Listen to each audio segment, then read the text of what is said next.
Welcome to Melrose Unitarian Universalist Church. Our service today is called Welcoming the Unwelcome. Good morning, everyone. Let's try it again. Good morning. Good morning. I like that. Good morning. I'm the Reverend Dr. Susanna Trilligator, and the minister of this congregation. My pronouns are she and hers. And I just want to say thank you for digging your way out of the snow to come here and join us this morning. And that includes the people at home. Maybe there was, snow between you and your laptop.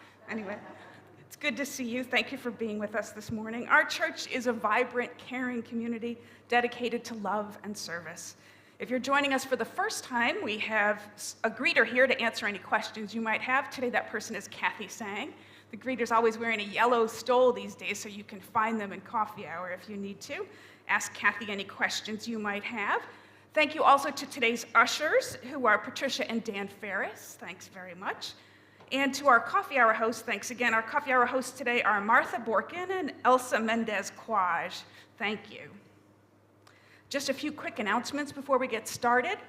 Thanks for the game night we had last night. Thanks to everyone who participated and came for that. On January 17th, we have a women's gathering for crafts and potluck coming up. Then we have two memorial services that are happening this month, one on January 18th for Donna Clifford, and the other on January 25th for Ann Roman. If you can help with either of those, there's more information in your midweek update. Also, I want to let you know that we've got a big Martin Luther King Day weekend coming up. First, we will have a fantastic guest musician and preacher next Sunday, Kemp Harris, who is an old friend of the Opening Doors Project and who has performed here before. That's going to be wonderful. It's going to be a multi-gen, so the kids will stay with us the whole time. Plus, the next day, we have the MLK Day of Service.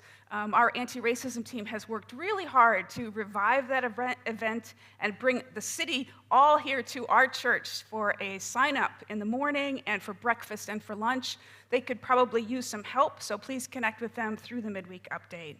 And we have one last announcement from our auction team. I'm calling forward Charlie Kelly, who is a member of the board this year and also helping with the auction. Charlie, if you'd go right there.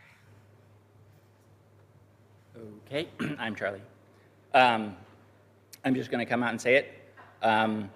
Many of you have probably noticed that my name tag looks nicer than yours. There's finally going to be a way to fix that, because custom name tags are going to be one of the items available at the upcoming auction, along with several other things, such as a delicious dessert of the month, a scenic New England flyover, and singing Valentines from the choir, and over 60 other items and services at a wide range of prices. Bidding for the online auction starts January 17th. There will be a link from the website just as soon as it's ready. But the main event that everyone will be talking about is the live auction. As in live from Melrose, it's Saturday night. That will be held in Parish Hall on the night of Saturday, obviously, February 1st, and celebrates the 50th anniversary of Saturday Night Live, as well as the 175th anniversary of this congregation. Besides both live and silent auctions, there will be music, merriment, and even some sketch comedy, which I'm told is rather amusing. Come dressed as your favorite SNL character, or don't. Admission will be $20 at the door, or $15 if you buy early online. Doors will open at 6:30. All information is available at the auction webpage, which is melroseuu.org/auction. Thank you, Charlie. Thanks. Okay, now it's on with worship. If you need to access our order of service, we have an electronic version that you can access through this QR code, or you can find it on our website in the worship box that's on the home page. Now, let's start off by welcoming one another to worship this morning. If you turn to the person on either side of you. Oh, some people are still busy with the QR code. Yes. Turn around and say, good morning. Hello, welcome to worship. Thanks for shoveling out.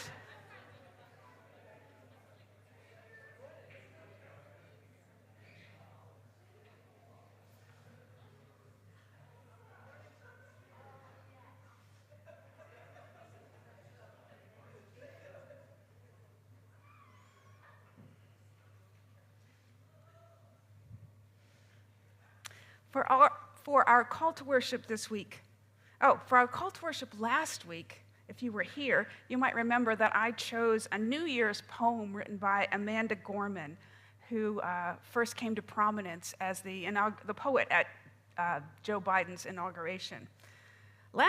Just last night, I found out that Gorman, who is 26 and a proud Angelino, has written a new poem as a fundraiser for her hometown. I call us to worship with that poem, which is called Smoldering Dawn. All our angels have gone in this smoldering dawn. We soldier on. We've proved ourselves strong, not by how badly we've burned, but how bravely we bond. Apocalypse does not mean ruin, but revelation. In devastation, this infernus has injured us, but it cannot endure us. Even in the surreal, we do not surrender. We emerge from the embers. The hardest part is not disaster, but the after. Scorched earth is where the heart hurts, but we restore first. Where we start the work, today we mourn, tomorrow reborn. We end the burning, befriend the hurting, mend those who face the flame. We reclaim our city's name, a revelation that only this place tells. To find our angels, all we need to do is look within ourselves. Come, let us worship together. And now we light the symbol of our faith, the flaming chalice. Here to light ours this morning are two siblings, Ellie and Dan Ferris. Thank you, Ellie and Dan.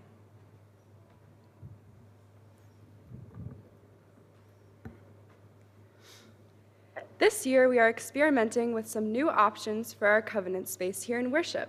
Today, we will share the aspiration statement of First UU Church of San Diego.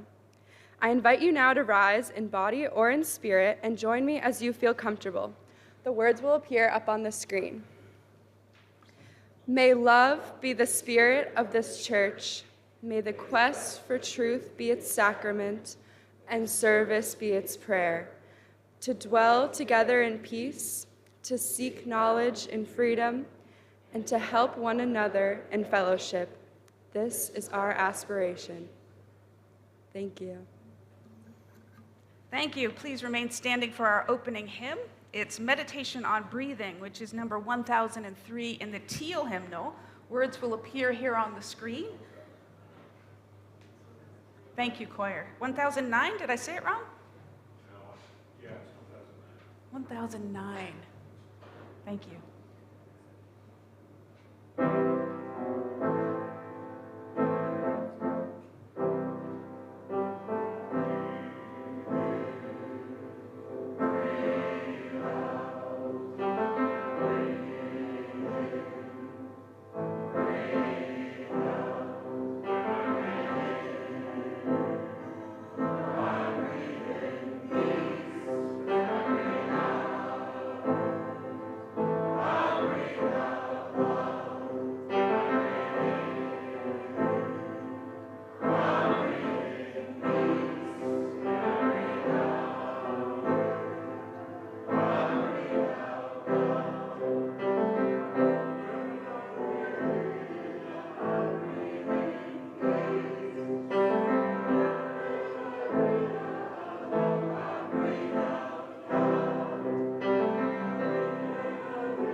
Thank you. You may be seated.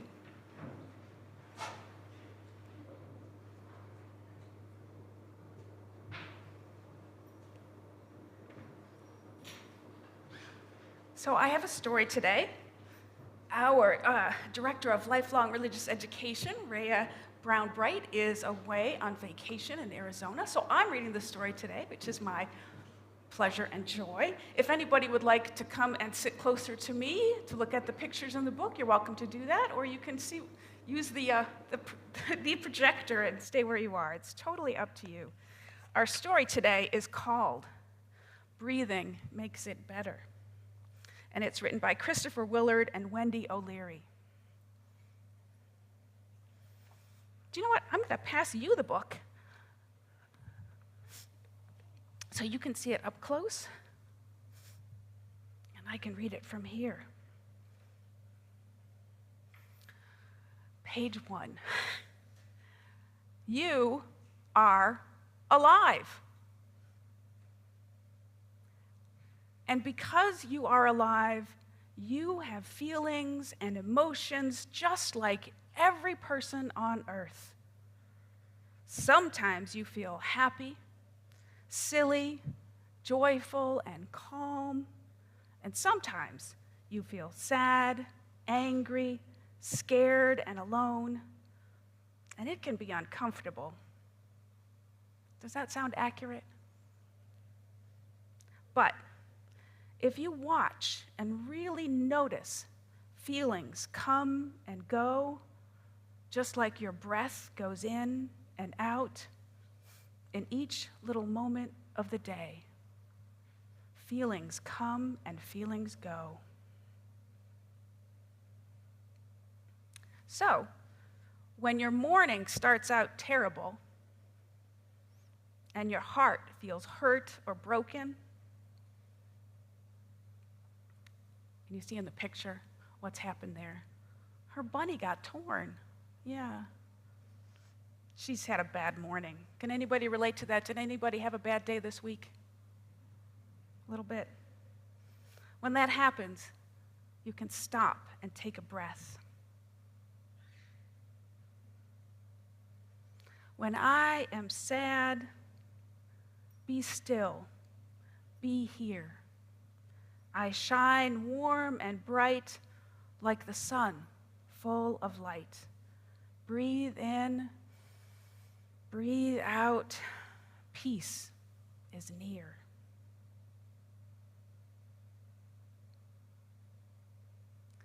Turn the page. When trouble lurks around every corner and your stomach aches and churns, stop and take a breath. Do you see what's happening here? I think some bullies are threatening. And so the boy realizes he's scared and he stops and takes a breath. And he says to himself on the next page, "When I am anxious, be still, be here. I stay strong and sure like a mountain, secure. Breathe in, breathe out. Peace is near." Now we go to another kid. When the world feels strange and lonely and your chest feels tight and closed. Anybody feel lonely this week? I know I did. You can stop and take a breath. This kid says to himself, "When I'm alone, be still, be near, be here. I stand like a tree in the woods, tall and free. Breathe in, breathe out. Peace is near."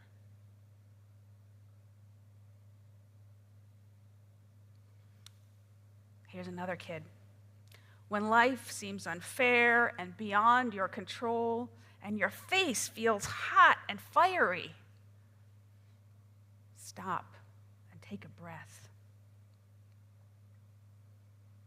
I can relate to that. This kid says to himself, "When I am angry, be still, be here. I rise in the sky like a cloud flying high. Breathe in, breathe out. Peace is near." When nothing makes sense and the answers are missing, and your brain feels dull and jumbled, stop and take a breath. I think she's doing math. I can relate to that. She says to herself, "When I'm confused, be still, be here. I rest like a mirror on a lake calm and clear. Breathe in, breathe out. Peace is near." When darkness and shadows are everywhere and your lungs feel short and shallow, stop and take a breath. When I am scared, be still, be here. I relax and let go. Like a river, I flow. Breathe in, breathe out. Peace is near. To be alive is to have feelings and emotions.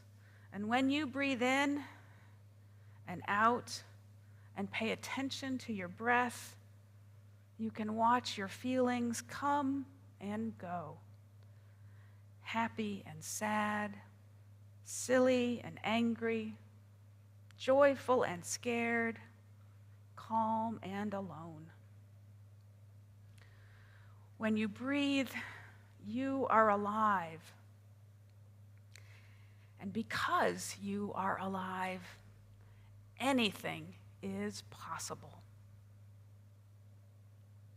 The end. Thanks, everybody, for your nice and calm listening. I appreciate you. And now, those who would like to can go downstairs and join in our religious education class today.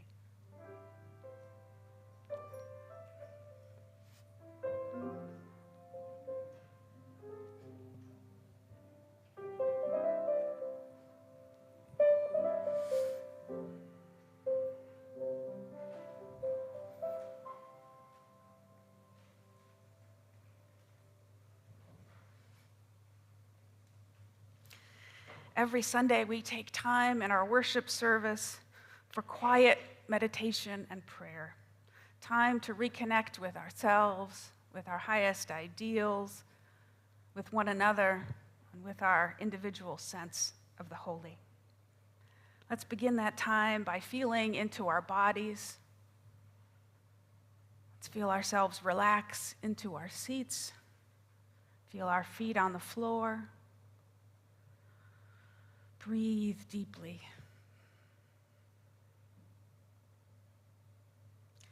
In this time of meditation and prayer, first we'll join in our centering song. Then we'll sit together for a time of shared quiet. Then we will speak of our joys and sorrows. And then today I will lead us in a guided meditation. Our worship theme for January is equity, and our centering song for the month is The Lone Wild Bird, which is number 15 in the gray hymnal. Please remain seated and join in the song as you like. The words will appear up on the screen. Let the song guide you gently into our time of shared quiet.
Every Sunday in our worship service, we take time to share with one another our joys and sorrows, the personal milestones of our lives.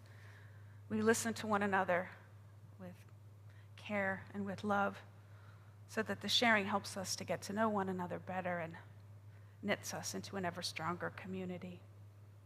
So I invite anyone who has a sorrow to share this morning to please come forward and speak from the microphone.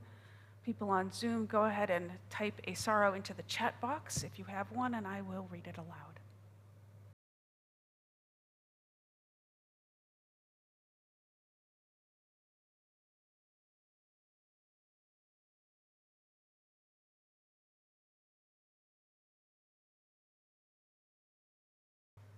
And thank you for sharing that and for helping us today. Appreciate that. Patricia, if you please go ahead and light the candle, the other candle, as a beacon for all our joys this morning, both those shared and those that remain quietly in our hearts this morning. Let the candle be for us a reminder to feel and express our gratitude for all the many blessings in our lives.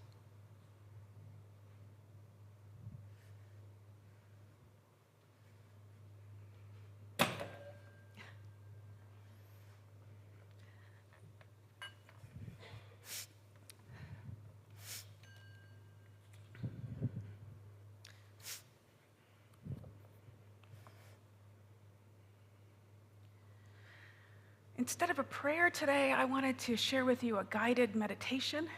It's a bit longer than the prayers I generally share, so don't worry, I shaved a little bit off my sermon to balance it out.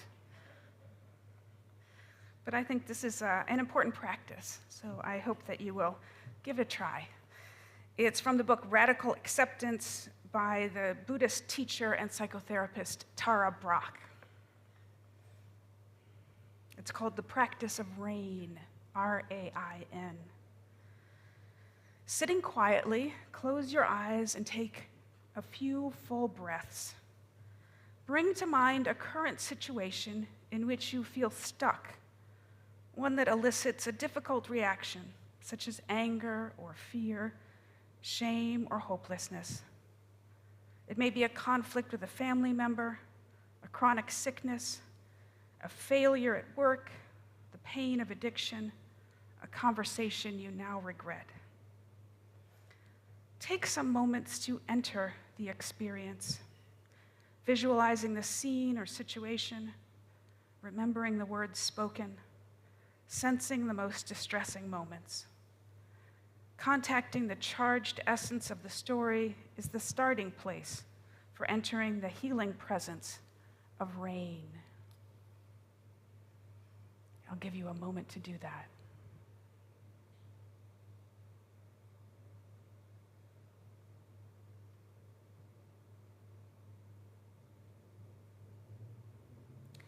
We begin with the letter R, which stands for recognize what is happening.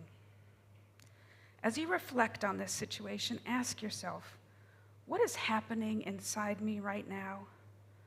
What sensations are you most aware of? What emotions?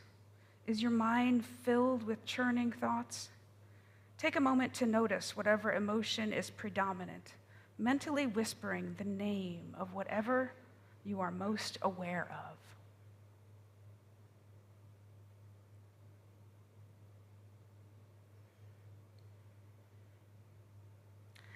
And next, the letter A. Allow life to be just as it is. Send a message to your heart to let be this entire experience. Find in yourself the willingness to pause and accept that in these moments, what is. Just like waves in the sea, these emotions belong. You can experiment with mentally whispering words like, yes, I consent. This belongs, or let be. You might find yourself saying yes to a huge inner no, to a body and mind painfully contracted in resistance. You might be saying yes to the part of you that is saying, I hate what is happening, I don't want to feel this. Allow any response to just be there. At this point in RAIN, you are simply noticing what is true without judging, pushing away, or controlling any of it.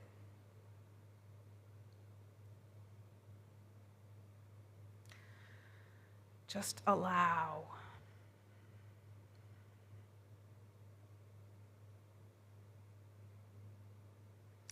And now the I.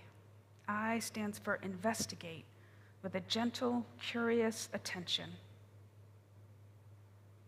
With a gentle attention, explore your experience. Some of the following questions may be helpful in becoming more intimate with what is arising. Experiment with the questions. What is the worst part of this experience? What most wants my attention? What is the most painful thing I am believing right now? What emotions am I feeling? What words arise to describe the feelings?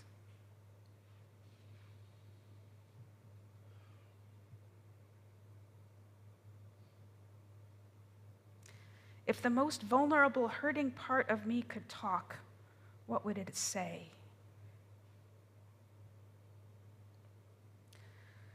This part of investigation can easily be misunderstood as a moment to fire up your analytical skills. But this is not what we're doing.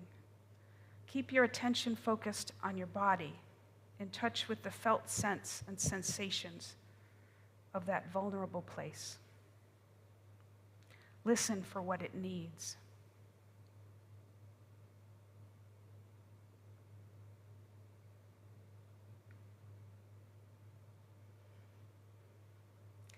And the last letter is N, nurture with a loving presence. Call on your most awake, wise, and caring heart. As you sense what is needed, how does this most compassionate part of your being want to respond? You might offer yourself a loving message or send a tender embrace inward. You might gently place your hand on your heart. You might visualize a young part of you surrounded in soft light. Feel free to experiment with ways of befriending your inner life.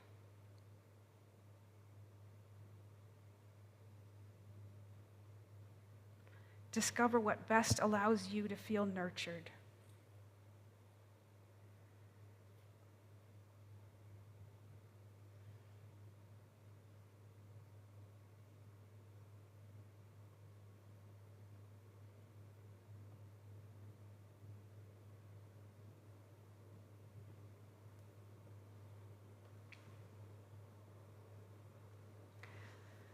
When you are finished with this experience, let yourself notice if you feel different.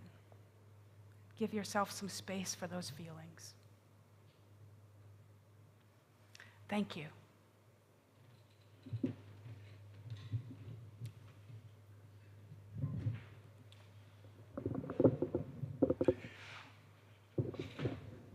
Our church is self-funded, supported by your generous annual pledge. You may also give to our weekly collection, which we split every month with a worthy group, via our Giving Beyond Our Walls program. Remote folks can donate using the orange button at the top right corner of our homepage at melroseuu.org.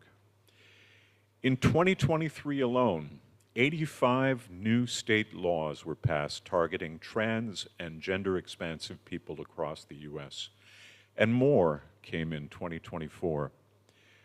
Already hundreds of thousands of trans people and their families have fled their homes to move to safer states. Perhaps 1 million more are considering moves.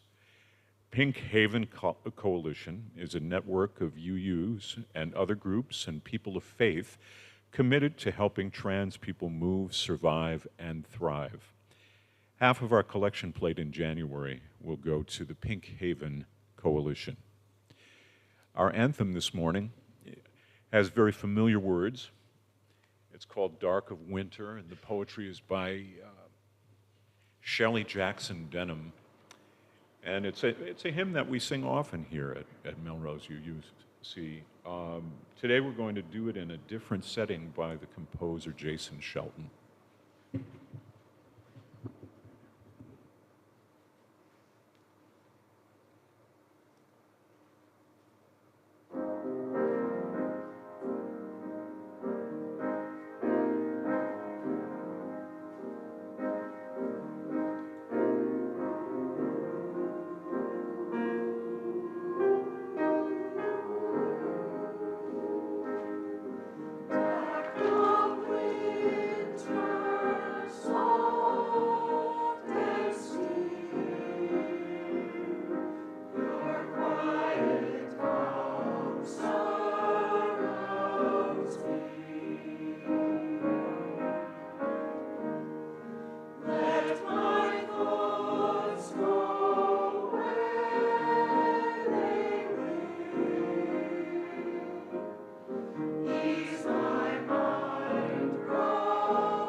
That was so lovely. I don't want to talk. I just want to leave the silence. But I'm afraid I have to talk. For our reading today, I have a short quote from the Zen priest and teacher, Reverend Angel Kyoto Williams. This is from a 2019 interview she did with the On Being podcast.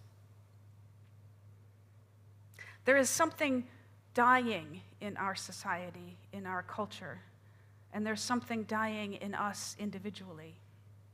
And what is dying, I think, is the willingness to be in denial. And that is extraordinary. It's always been happening. And when it happens in enough of us, in a short enough period at the same time, then you have a tipping point, and the culture begins to shift. And then what I feel like people are at now is, no, bring it on. I have to face it. We have to face it. Here ends the reading.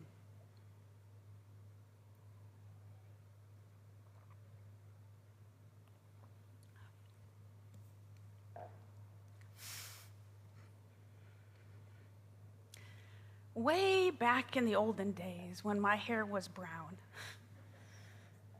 I say the late 1990s, my husband James and I were finishing up our graduate degrees at Harvard when we decided to get married. And then a year after that, we had a beautiful baby boy, and then a big revelation.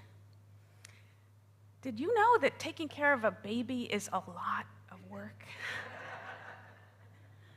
Yeah, we found that out. We decided that if we were going to make it and maybe have another baby someday, we needed to move closer to family. Since my folks were settled in Detroit, we chose instead to cozy up to James's family. And so in February 2001, our little family of 3 moved from Boston all the way to James's family home in Santa Monica, which is right next door to Pacific Palisades. For 3 months, we lived with James's parents in the 4-bedroom house they bought in 1973, when Santa Monica was just a cute little beach town. Then we bought our own house, our first house, about 20 minutes away in Culver City, which is kind of right dead center of Los Angeles. Now, as you may have guessed, things didn't quite pan out for us in LA.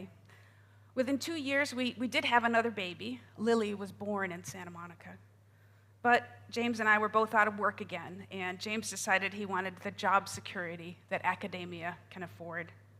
So that is how we ended up moving to Wales, which is how eventually we ended up coming back to Boston, taking 15 years to go in just one big circle.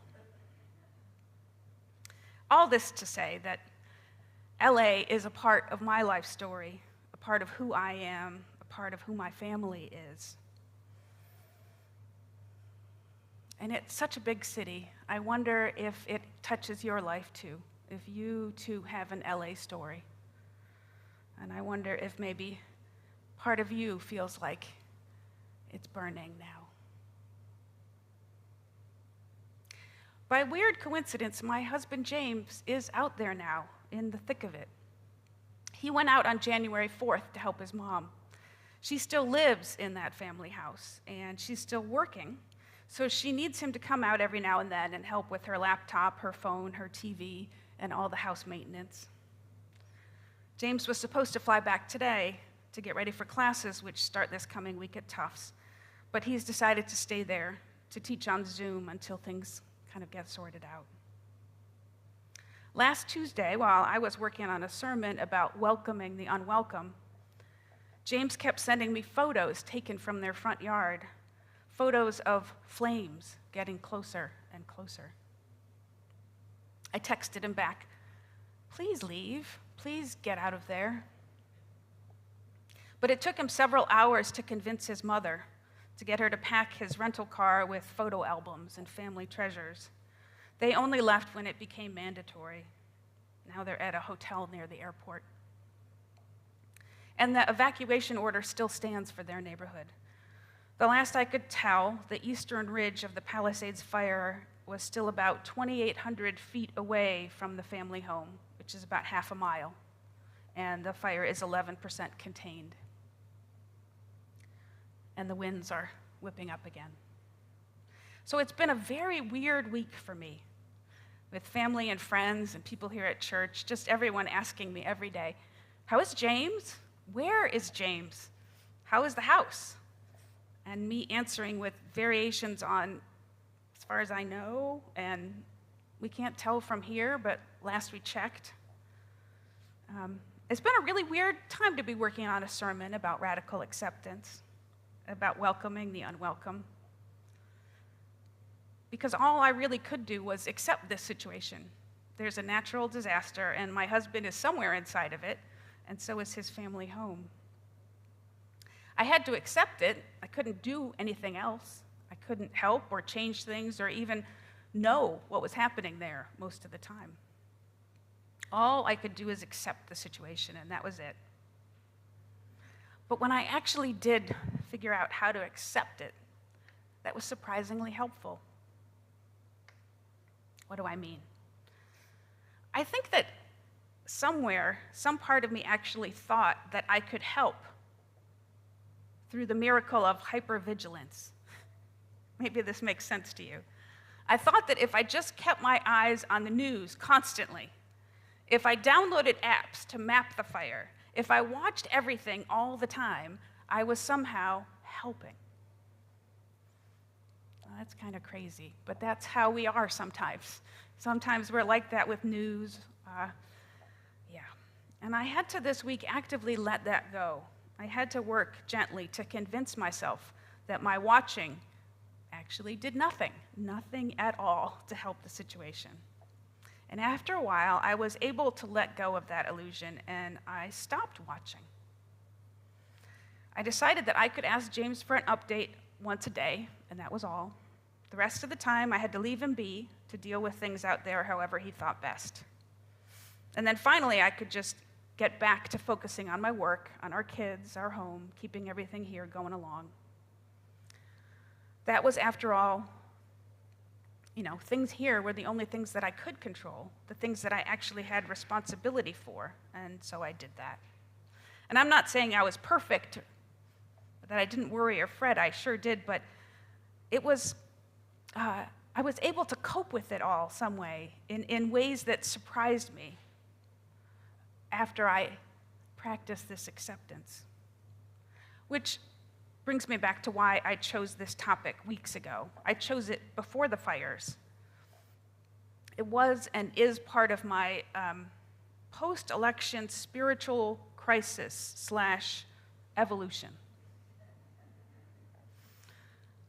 Like many of you, maybe, recent events have caused me to question myself and my values. I think on some level back in November, I kind of lost my faith in humanity. And that caused a ripple effect.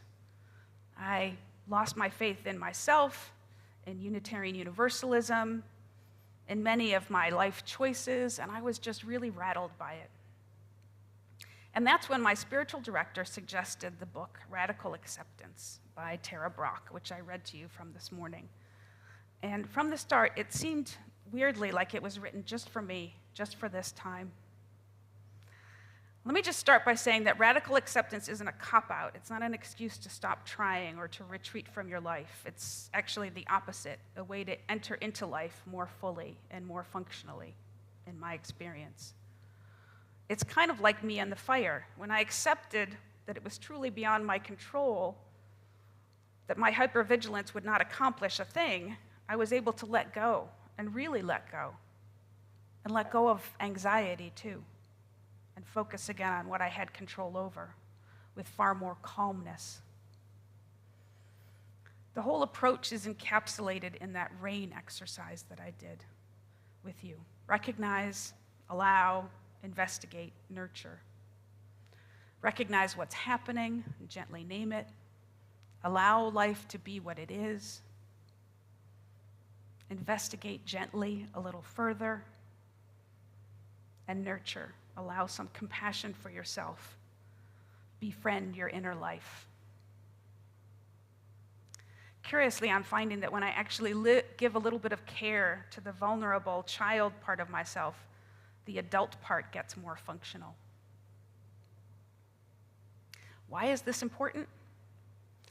Well, there's another book called Welcoming the Unwelcome, from which I stole my sermon title, and it's by the Buddhist teacher Pema Chodron. She has a whole chapter in here called Overcoming Polarization. And in it, her thesis is that all polarization in our culture has its roots and its cure in the polarization inside our minds. She writes, all of us, to our own degree, experience some feeling of opposition inside ourselves, with each other, with the world around us. We're never quite satisfied with ourselves as we are, as other people as they are, things as they are. Often we feel this as an aversion to whatever we're experiencing. We don't like what's happening and we want to get rid of it. Other times our opposition has to do with desire or craving. In either case, aversion or desire, we're caught in some form of polarization. Unquote. She says sometimes this general dissatisfaction escalates into anger or hatred and we act out. And of course that can lead to guilt and that can last a lifetime, but it doesn't help us to make amends or reconnect with other people. In fact, it keeps us isolated and lonely and judgmental. Both of these books, for me, present pathways for examining these thoughts and behaviors gently with compassion, so that we can shift them gradually and grow compassion for ourselves and for other people. If we do the work well, our broken hearts can break open wider, releasing compassion for all people who hurt, which is all of us, even people we consider our opponents. In our reading today, the Zen priest, Angel Kyoto Williams, spoke of a tipping point, a time coming when enough of us will refuse to live in denial anymore, and we will be strong enough to make change. My prayer today is that this will be the lasting significance of the fires, that enough of us will stop living in denial of climate change, enough of us will wake up, and we will be able to move forward together. But to do that, we will need a lot of compassion and a lot of forgiveness. Pema Chodron says, working with polarization and dehumanization won't put an immediate end to ignorance and violence and hatred. But every time we catch ourselves polarizing our thoughts, words, or actions, and every time we do something to close the gap, we're injecting a little compassion into our usual patterns. We're deepening our appreciation for our interconnectedness with all others. And when we change our own patterns, we help change the patterns of the whole world. Our angels have gone in this smoldering dawn. We soldier on, writes Amanda Gorman in the poem about LA I used as our call to worship. We've proved ourselves strong, not by how badly we've burned, but how bravely we bond. We can reclaim our city's name, a revelation that only this place tells. To find our angels, all we need to do is look within ourselves. Let us pray together today for a good, drenching rain, a rain to drown the fires, to drown the conflicts, to help us learn to treat ourselves and one another with kindness and compassion. Let the rain fall down and nourish us and grow us out of our denial. Amen. Please join with me in our closing hymn, which is number 1031 in the Teal hymnal, Filled with Loving Kindness.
Please remain standing and join with me in our chalice extinguishing words, which will be on the screen.